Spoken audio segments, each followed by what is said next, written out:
Baik, Assalamualaikum warahmatullahi wabarakatuh. Perkenalkan, nama saya Wahyudi dengan NIM 24044113990 dari kelas BJ.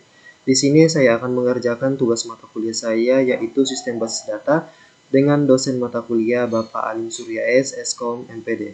Jadi di sini saya akan memaparkan materi mengenai komponen sistem basis data, di mana ada penjelasannya. Yang pertama itu mengenai pengertian basis data, kemudian komponen sistem basis data. Yang pertama itu pengertian basis data. Jadi pengertian sistem basis data adalah suatu sistem menyusun dan mengelola rekod-rekod menggunakan komputer untuk menyimpan atau merekam serta memelihara data operasional lengkap sebuah organisasi perusahaan sehingga mampu menyediakan informasi yang optimal yang diperlukan pemakai untuk proses mengambil keputusan. Kemudian kita masuk pada komponen sistem basis data. Komponen sistem basis data ini terbagi menjadi 6. Yang pertama itu ada database atau basis data, kemudian ada perangkat keras atau hardware, kemudian sistem operasi, kemudian ada sistem pengelolaan basis data DBMS, kemudian ada user atau pengguna, dan kemudian yang terakhir itu ada aplikasi perangkat lunak.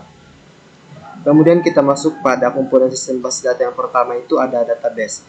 Jadi basis dapat dipahami sebagai markas atau gudang tempat berkumpul, sedangkan data adalah representasi fakta dunia nyata yang mewakili suatu objek seperti manusia, pegawai, pembeli, siswa, dan sebagainya.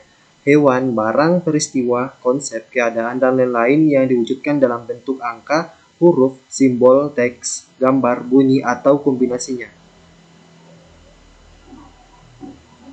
Kemudian ada jenis database. Yang pertama itu operational database. Nah, di operational database ini atau line transaction processing adalah basis data yang berfungsi sebagai suatu tempat untuk mengelola data dinamis secara langsung dan saat itu juga atau real time. Beberapa bahasa pemrograman yang digunakan dalam operational database antara lain JavaScript, Object National atau JSON, dan Extensible Markup Language atau XML. Kemudian yang kedua itu ada relational database. Nah, relational database atau basis data relasional adalah basis data yang mengorganisir data berdasarkan model hubungan data-data tersebut. Contoh database relasional antara lain MySQL, Oracle, dan Microsoft SQL Server. Kemudian yang jenis database yang terakhir itu ada NoSQL database. Jadi NoSQL database kerap disebut juga basis data non-relasional, adalah basis data yang data-data di dalamnya tidak mengikuti skema yang telah ditentukan sebelumnya. Salah satu manfaat database NoSQL adalah untuk mengembangkan dan mengubah database dengan cepat tanpa mengganggu aplikasi. Kemudian ada fungsi database. Jadi fungsi database yang pertama itu mempermudah identifikasi data, yang kedua menghindari data ganda, yang ketiga mempermudah akses penyimpanan, yang keempat menjaga kualitas data, yang kelima memecahkan masalah penyimpanan data konvensional, yang keenam penyedia ruang penyimpanan data aplikasi. Kemudian ada manfaat database. Yang pertama itu menyeleksi data dengan cepat dan mudah. Yang kedua dapat digunakan multi-user. Yang ketiga menjamin keamanan data. Yang keempat data terkontrol secara terpusat. Kemudian yang kelima menghemat biaya perangkat. Dan yang terakhir lebih mudah membuat aplikasi. Kemudian ada struktur database. Jadi struktur database itu terbagi menjadi 4. Yang pertama ada field atau unsur data. Kemudian ada record, kemudian yang ketiga ada file, dan yang terakhir itu ada database. Kita masuk pada komponen sistem basis data yang kedua, yaitu perangkat keras atau hardware. Perangkat keras yang terdapat dalam sistem basis data atau sistem basis data, yang pertama itu ada komputer. Jadi satu untuk stand alone atau lebih dari satu untuk komputer jaringan. Kemudian hard disk atau memori sekunder yang online. Kemudian tab. Yang keempat itu ada media atau perangkat komunikasi. Kemudian kita masuk pada komponen sistem basis data yang ketiga, yaitu sistem operasi. Jadi sistem operasi merupakan program yang mengaktifkan atau memungkinkan sistem komputer. mengendalikan seluruh sistem daya dalam komputer, dan melakukan operasi dasar dalam komputer atau operasi input-output, pengelolaan file, dan lain sebagainya. Program pengelolaan basis data (DBMS) akan aktif atau running jika sistem operasi yang dikehendakinya telah aktif. Sistem operasi terbagi menjadi dua, yaitu sistem operasi desktop dan sistem operasi jaringan.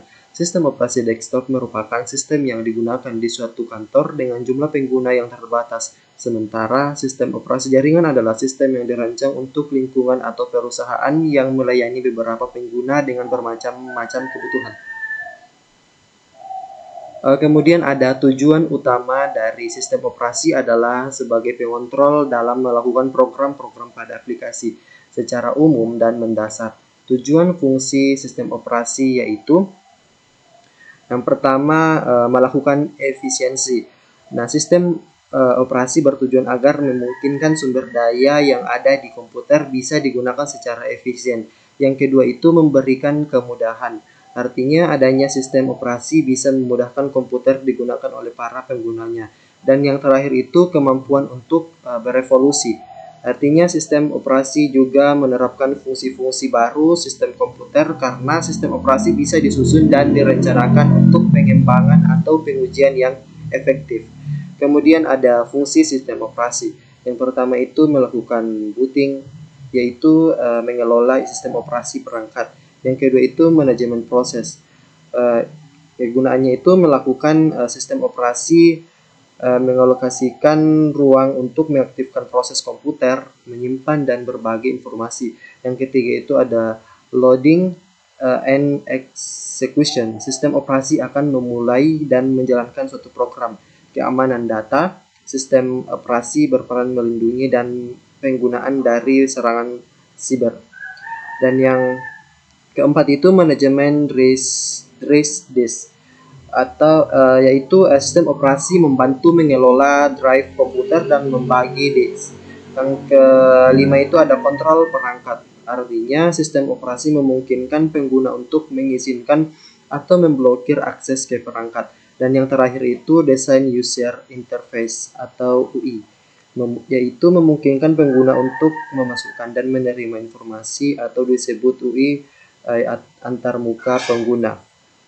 Kemudian kita masuk ke komponen sistem basis data selanjutnya, yaitu sistem pengolahan basis data atau DBMS.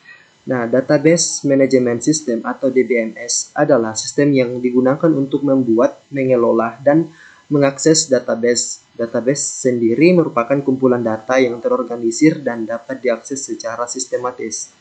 Nah, adapun fungsi DBMS yang pertama itu akses administratif data, yang kedua itu keamanan data, dan yang ketiga itu sentralisasi data. Nah, kemudian ada manfaat DBMS. Yang pertama itu meningkatkan sharing dan keamanan data, yang kedua mengintegrasikan data, yang ketiga memastikan data konsisten dan handal, yang keempat memastikan data mematuhi peraturan privasi, dan yang kelima itu meningkatkan produktivitas, dan yang terakhir itu membantu decision making. Kemudian ada jenis DBMS. Nah, jenis DBMS ini terbagi menjadi tiga. Yang pertama itu ada Relational Database Management System, kemudian yang kedua itu ada Document Database Management System, dan yang ketiga itu Columnar Database Management System. Adapun kelebihan dan kekurangan DBMS, yang pertama itu struktur terorganisir, kemudian yang kedua itu keamanan data, yang ketiga itu skalabilitas, yang keempat itu pemulihan data.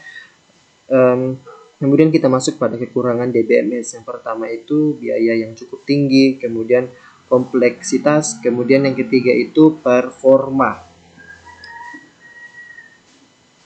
Kemudian yang kelima, komponen yang kelima itu pemakai atau user. Nah, adapun bagian-bagian user yang pertama itu security officer.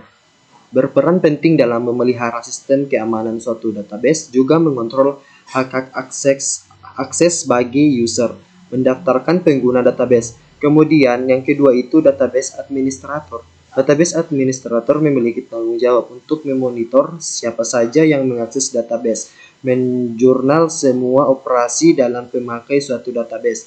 Yang ketiga, application programmer, user yang berinteraksi dengan database melalui dua manipulation language atau DML yang ditulis pada bahasa pemrograman seperti PHP, Pascal, Java, dan lain-lain. Kemudian yang keempat itu ada database. Designer database. Designer biasanya ditugaskan untuk mengembangkan suatu database. Dan yang terakhir itu ada end user. End user biasanya tidak bersentuhan langsung dengan objek-objek basis data. End user juga dibedakan menjadi beberapa kategori, yaitu yang pertama ada casual end user, parametric end user, specialist end user, ada sophisticated end user, standalone users, dan yang terakhir sistem analisis. Kemudian komponen sistem basis data yang terakhir itu ada aplikasi perangkat lunak.